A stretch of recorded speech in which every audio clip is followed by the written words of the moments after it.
நாம் திமுக கூட்டணியை விட்டு வெளியே வந்தோமானால் ஒரு பையன் நம்மளை சீண்ட மாட்டான், பேச மாட்டான், ஒரு ஆள் கூட பேச மாட்டான். சில பேர் நல்ல ஆள்னு சொன்னாலும் சொல்லுவான். திருமாவளவன் இப்பதான் நல்ல முடிவு எடுத்திருக்கிறாரு, வெரி குட், சபாஷ்.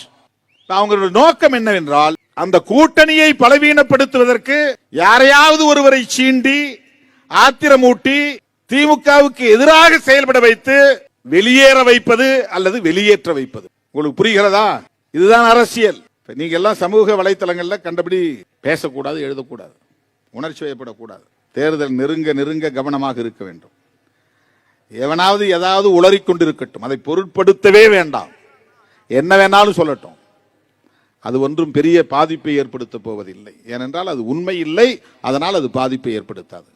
வண்டிக்குள்ள உட்கார்ந்துக்கிட்டு அடிங்க அடிங்கன்னு திருமாவளவன் தான் சொன்னாரு, கொல்லுங்க கொல்லுங்கன்னு திருமாவளவன் தான் சொன்னாரு. இது உண்மை இல்லை, அதனால் இது எடுபடாது. திட்டமிட்ட பொய், அதனால் அது எடுபடாது. சும்மா அவனுங்களே ஒரு வீடியோ போட்டு அவனுங்களே பார்த்துட்டு இத்தனை ஷேர் போயிருக்குது, வைரலா போயிட்டுன்னு அவனுக்குள்ளே சர்க்குலேட் பண்ணிட்டே இருப்பாங்க. நாம் அதை பொருட்படுத்த தேவையில்லை.